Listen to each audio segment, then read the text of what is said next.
Thank you, Max. Kingdom Hearts is known for a lot of things, but flashy and fluid gameplay, but complicated lore, and some of the most emotional scenes in gaming. However, something that goes under the radar is the voices behind the cast. I'm going to especially be talking about the unexpected people that are the voice actors behind the Kingdom Hearts original cast in the Square Enix games. I'm avoiding Disney characters as you already know the ones that stand out. Now, I'm not going to be talking about every voice actor here, just the ones that fit so out of place it's a shock to even find out they were even in the games. I guess I should start off with one of the most iconic ones out of the bunch. You've probably heard of this already, but let me make some things very clear. Lance Bass is a member of NSYNC, an American boy band formed in 1995 that created songs like Bye Bye Bye, It's Gonna Be Me, and Tearing Up My Heart. As far as I gathered, it's unclear why Lance Bass was originally casted to be Sephiroth. However, it's important to note that this is the first time ever that Sephiroth was voiced in English. Literally the first time ever. Regardless, you can feel how out of place he was as Sephiroth. Another thing is that all he voiced were battle quotes. There was no actual voice dialogue with him or any of the other characters, only speech bubbles for him and Cloud for some reason. No idea why they couldn't just do that, as it was really only 6 lines shared between the two of them. Oh well. He was replaced in Kingdom Hearts 2 by George Newborn. Speaking of George Newborn, he voices Superman in the Justice League TV series from 2001. I just thought I'd put that in there real quick. You know, I played the entirety of Kingdom Hearts 3, and only just now I realized that Greg Heffley from the Diary of a Wicked movies is the voice of Hayner. Hayner, Pence, and Olette were all replaced due to aging.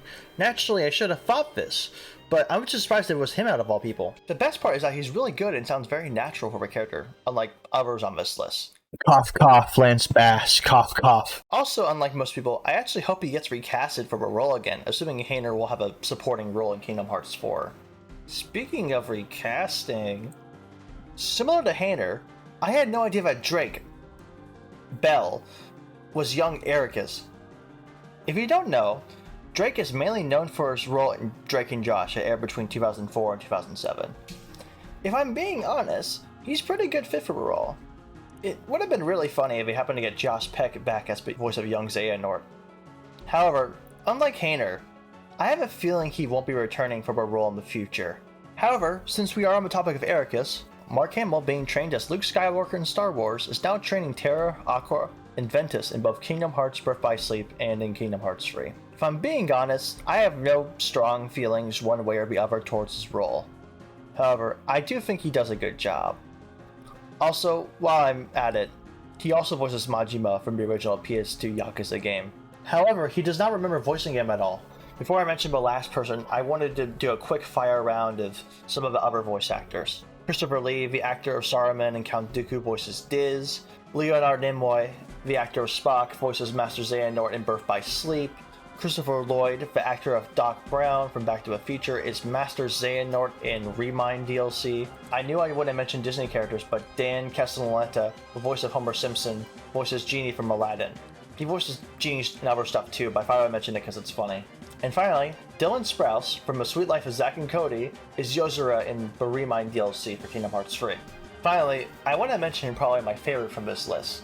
If you don't know who Billy Zane is, he stars in Cal in Titanic, Match in Back to the Future Part 2, and has cameos in The Boys in Zoolander 2001. Honestly, Billy Zane might be my top 3 favorite voice actors in Kingdom Hearts, along with Haley Joel Osment as Sora and Quentin Flynn as Axel.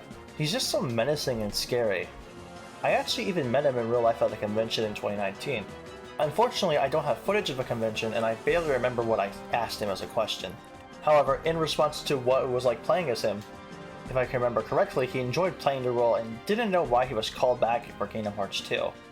I did some research, and it was most likely due to just Ansem having a lesser role and him costing so much to hire. I like Richard Epcar in the future games, but Zane just nails it on the head. If I find the interview and the question, I'll link it down in the comments below. That's about it for what I have to say. I'm sure I missed an actor or two in this vid, but feel free to comment if there was someone I didn't mention. Thank you everyone for watching and have a good day. Eat 'em up, beat 'em up, beat 'em up, beat 'em up. Racist, eat 'em up, beat 'em up, beat 'em up, beat 'em up, beat 'em up.